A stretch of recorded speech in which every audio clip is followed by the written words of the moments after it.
Hello à tous et bienvenue dans ce update consacré à ma période post-hystérectomie. Donc il y a de cela 3 mois maintenant, j'ai subi une hystérectomie. J'ai mis du temps à faire cette vidéo parce que j'avais vraiment envie de spread, déployer et véhiculer et répandre un message positif. Donc j'avais besoin de me rendre compte que je m'en étais sortie. Et je vous avoue que ça a vraiment été très compliqué. Donc pour ceux qui ont l'habitude de me suivre sur cette chaîne YouTube, vous savez que j'avais, on va dire, en tout cas j'ai eu pendant longtemps une endométriose sévère et que avec le jeûne et les monodiètes, les symptômes ont pratiquement disparu. Donc je n'avais plus de saignements abondants, je n'avais plus de douleurs. Et ça avait vraiment transformé ma vie au quotidien. Donc pendant très longtemps, presque 7 ans, j'ai mangé de manière très saine, alimentation anti-inflammatoire, alimentation hypotoxique, yoga, relaxation. D'ailleurs, c'est toutes ces choses-là qui m'ont amenée à faire des études de naturopathie et à passer un diplôme de professeur de yoga. Et aujourd'hui, je suis coach zen, mieux-être et happiness. Alors, ça a été progressif en plus, parce qu'au début j'étais coach mieux-être, ensuite j'étais coach zen et mieux-être, et après coach zen, mieux-être et happiness, parce que c'est vraiment la boucle en fait, qui est bouclée. Donc, quand j'ai donc plus eu tous ces symptômes, etc., j'avais quand même un hématosalpinx bilatéral. Ça veut dire que dans chacune de mes trompes, j'avais du sang toxique coagulé dû à l'endométriose. Et donc ma gynéco m'avait prévenu à l'époque qu'il fallait que je me fasse enlever les trompes si je voulais faire une FIV qui fonctionne, etc., etc. Bref, je passe les détails. Ça s'est infecté, j'ai failli mourir, j'ai fait une septicémie. Et donc j'ai fait quelques temps à l'hôpital, ça s'est terminé au service de réanimation. Et il était question donc que je fasse un bilan de fertilité pour voir en fait si mon utérus qui était entre-temps atteint d'adénomiose sévère, parce que c'est ça le problème, c'est que malgré l'endométriose qui avait quasiment disparu, je me suis retrouvée avec une adénomiose qui a augmenté. Et là, en fait, ce qui s'est passé, c'est que je saignais, j'avais mes règles, ça durait une semaine, pas de gros saignements, pas de grosses douleurs, sauf que 3-4 jours après mes règles, j'avais l'adénomiose qui commençait à saigner. L'adénomiose, c'est donc de l'endométriose dans le muscle utérin. Et là, c'était Bagdad, quoi. C'est-à-dire que je saignais pendant 3 semaines non-stop avec des caillots gros comme le poing. C'était juste impossible, je ne pouvais pas sortir de chez moi. Je toussais, je saignais, j'éternuais, j'avais un caillot qui sortait, je bougeais, je descendais les escaliers. C'était devenu infernal. J'étais hyper anémiée. J'étais tout le temps fatiguée, j'avais des bourdonnements d'oreilles, j'avais des maux de tête, j'arrivais pas à dormir, je sentais mes oreilles qui pulsaient, c'était terrible. Et donc, quand je suis allée voir le gynécologue, donc après mon épisode de septicémie, je suis allée voir le docteur Sauvanet à l'hôpital Saint-Joseph dans le 14e à Paris.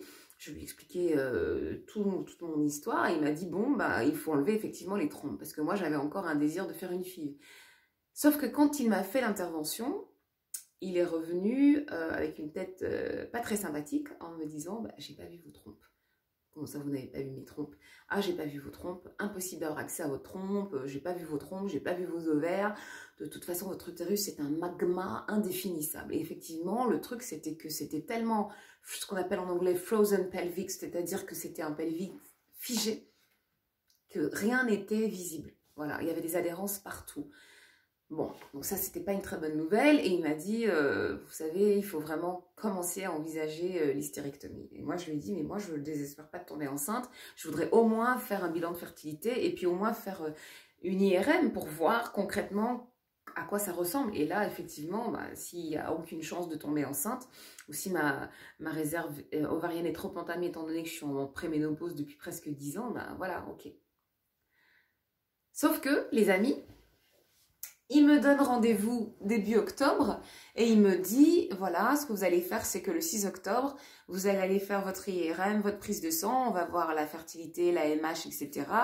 Et puis, on verra l'utérus comment il est et à ce moment-là, on envisagera mon visage ras, de faire une FIV à l'étranger parce que moi ici, comme j'ai 43 ans passés, j'ai plus droit à la PMA remboursée. Sauf que les amis, entre-temps, je suis à la maison un soir avec mon homme, on est devant la télé et je me sens pas très bien, j'ai mal à la tête, j'ai de la fièvre, j'ai des courbatures. Et là, je commence à trembler, claquer des dents et tout et je fais... Je connais ces symptômes-là. Et c'est exactement les mêmes symptômes que quand j'avais fait la septicémie. Donc, je dis à mon homme, emmène-moi à l'hôpital, on va aux urgences. Et là, rebelote, j'arrive aux urgences. On me demande qu'est-ce qui se passe et tout. Je dis, je suis venue parce que j'ai les mêmes symptômes. On me fait une prise de sang et voilà, CRP, elle a flambé. Le gynéco, il arrive en catastrophe. Voilà, il y a encore des abcès. C'est compliqué. Et là, en fait, ce qui se passe, c'est que au moment en fait où il commence à me donner les antibiotiques en me disant de toute façon il faut déjà faire baisser l'infection, j'ai mes règles et la catastrophe, j'ai les règles les plus douloureuses que je n'ai jamais eues de toute ma vie, des douleurs mais impossibles à supporter et on ne peut pas me donner d'anti-inflammatoire alors que moi je ne jure que par le biprophénide, c'est ce qui me soulage, la morphine, le machin, nanana, ça passe 10 minutes, 15 minutes mais l'inflammation elle est là, donc si j'ai pas d'anti-inflammatoire c'est pas possible, donc j'ai souffert pendant presque 10 jours et pendant ce temps-là on continue à me donner des antibiotiques et le taux de CRP ne baissait pas, l'infection ne baissait pas, je n'en pouvais plus, j'avais toujours de la fièvre et là je n'oublierai jamais ce moment où le gynéco, mon chirurgien, il rentre dans la pièce, il me regarde et il me dit « Madame Mérès, là, on ne peut pas vous laisser comme ça. Là, demain, je vous opère et on va enlever cet utérus. » Et il me dit « Vous avez 2 minutes pour me donner une réponse. » Et moi, je lui dis « Ok. » Et voilà, comme ça, en 2 minutes, la décision, concrètement, elle était prise. Je l'envisageais, je me disais, voilà, si ton IRM n'est pas bonne, si le taux d'AMH, c'est pas ça, bon, ben voilà. Mais c'est vrai que entre ça et la matérialisation, la concrétisation, là, tout de suite, il faut prendre une décision, c'était pas évident. Bref, la go est une warrior, donc, et allons-y seulement. Bon, voilà, donc on m'opère, je passe 7 heures au bloc. Parce que mon utérus, c'est un utérus qui fait presque 1,5 kg, il est énorme. C'est un utérus d'une femme enceinte de 3 mois, il y a des adhérences partout. Il me dit, mais on a eu du mal à le sortir. Et voilà. Et ce qu'il m'a dit après m'a quand même apaisé. Il m'a dit, vous n'auriez jamais pu mener une grossesse à terme. C'était pas possible. Votre utérus était trop malade, trop endommagé. Il y avait juste rien à faire. Voilà. Donc, comme je l'ai dit dans un de mes posts il n'y a pas très longtemps, j'ai laissé mon utérus sur un bout de table dans un bloc chirurgical. Après avoir fait une méditation et après lui avoir dit merci, au revoir et on se quitte ici. Mais voilà, je pense que j'étais... À partir du moment où on m'a dit de toute façon tu n'aurais pas pu mener une grossesse à terme, c'est comme si... ok. Alors oui, sur le plan énergétique, moi je suis professeure de yoga, je suis très spirituelle, donc je suis croyante et tout ça, mais je suis aussi très spirituelle. Donc je sais que voilà, la symbolique de l'utérus, c'est le nid, c'est machin. Mais moi, mon utérus, on sait parler, d'accord? Je suis ok que voilà, dans l'état actuel des choses, je ne pouvais pas le garder à l'intérieur de moi. Il y avait un risque vital, c'est comme ça et je gère, je fais avec. Maintenant, ça a été très dur la convalescence parce que j'étais très affaiblie, j'étais très amaigrie, j'étais vraiment très anémie aussi. Donc, on a dû me transfuser pendant l'opération. Et en fait, après ça, j'avais mal, j'étais pas bien, mais je voulais tellement rentrer chez moi. Je devais faire des gaz, je devais aller à la selle. Mon transit était juste paralysé. C'est-à-dire que là, c'était un bloc de béton. On m'avait tellement bourré de laxatifs, de Lanseuil, le truc à la framboise hyper dégueu là. On m'a donné des poudres, aïe aïe aïe aïe aïe. C'est-à-dire que quand je suis allée à la selle, mais c'était pas possible parce qu'en plus je maîtrisais plus mes sphincters parce que j'avais un truc au niveau du recto-sigmoïde. Donc on a dû gratter, ce qui fait que pendant 1 mois et demi, après en convalescence, je sentais plus mes sphincters. Tu vas à la selle, tu fais caca, tu peux pas pousser, tu peux pas se resserrer, tu peux pas relâcher. C'était juste horrible. Et moi, ma hantise, c'était de rester comme ça toute ma vie, quoi. Je disais, non, mais c'est hors de question. Hors de question. Et je vous assure, quand vous êtes en bonne santé, tu vas chier, tu te rends pas compte à quel point tu es béni de pouvoir contracter et relâcher tes sphincters. Parce que c'est pas tout le monde qui peut faire ça. Pour l'avoir vécu, je vous assure que c'est une bénédiction d'avoir un trou du cul en parfaite santé. Bref. Donc... Après après ça, je suis sortie de l'hôpital. Et j'ai eu un soir où on m'a dit il faut marcher pour que le transit se remette en place. Je me suis levée, je me rappelle, à 5 h du matin, et j'ai fait le tour du service de l'hôpital avec ma perf pendant 2 heures de temps. J'ai marché, je me suis dit marche. Au début, j'étais courbée comme ça, avec les poings, c'était pas possible. Et puis petit à petit, je me relevais, j'étais comme Rocky, je me disais tu vas le faire, pam, pam, pam, pam. Et après, je suis rentrée chez moi. Et là, j'ai décidé en fait, après avoir lu la notice il y a un médicament, je ne sais plus comment ça s'appelle, mais c'est un truc qu'on te donne pour les douleurs neuropathiques, etc. Et en fait, en lisant la notice, je me suis rendu compte que c'était en première intention un antidépresseur. Et donc, je voulais pas être stone, je voulais pas prendre de morphine, je voulais pas prendre ce truc-là, je voulais je sais plus comment ça s'appelle, je voulais tellement m'en sortir. Et je me suis dit, Juliette, chaque jour qui passe te rapproche un peu plus de la guérison. Tu as mal aujourd'hui, dans 3 jours, dans 5 jours, dans 10 jours, ça va aller mieux. Et quand je suis allée à l'hôpital faire ma visite post-opératoire, quand je suis allée à l'hôpital voir le gastro-entérologue qui m'a mis un doigt dans l'anus pour me dire non, mais vous fermez, resserrez, machin, nanana. J'ai eu des mycoses vaginales et anales en réaction aux antibiotiques, mais horrible. C'est-à-dire que ça te démange tellement que tu as l'impression que tu vas tomber dans les pommes. Et tout ça, j'ai géré, je me suis dit, niette, ça va aller. Et donc, quand je suis allée faire ma visite post-opératoire, qui m'a tamponné tous mes papiers, qui m'a dit c'est bon, tu peux arrêter les antibiotiques, c'est bon, machin, nanana, j'ai dit ok. Je suis rentrée chez moi, j'étais contente, j'ai recommencé à manger, et puis j'ai recommencé à faire mon yoga, j'ai recommencé à faire mon sport petit à petit. Et aujourd'hui, me voilà 3 mois plus tard. Ma cicatrice, je l'ai massée tous les jours pendant 3 mois, donc aujourd'hui, elle est beaucoup moins foncée, elle me tire moins, je me suis massé le ventre aussi. Et voilà, aujourd'hui, je peux vous dire que ça a été dur, mais que le pire est passé. Et voilà, je ne vis plus avec cette épée de Damoclès sur la tête, ce risque-là d'avoir encore des abcès infectés, encore une septicémie tout le temps. Et le chirurgien me l'avait dit, vous avez fait une septicémie, vous avez failli y passer. Vous ne pouvez pas vous amuser à faire des septicémies tous les 2 mois, quoi. Donc là, voilà, vous avez bien fait, c'était la bonne décision. Donc à toutes celles qui sont en train d'être programmées pour faire une hystérectomie ou celles qui l'ont déjà fait, je sais que tu as souffert, je sais que c'est difficile en plus.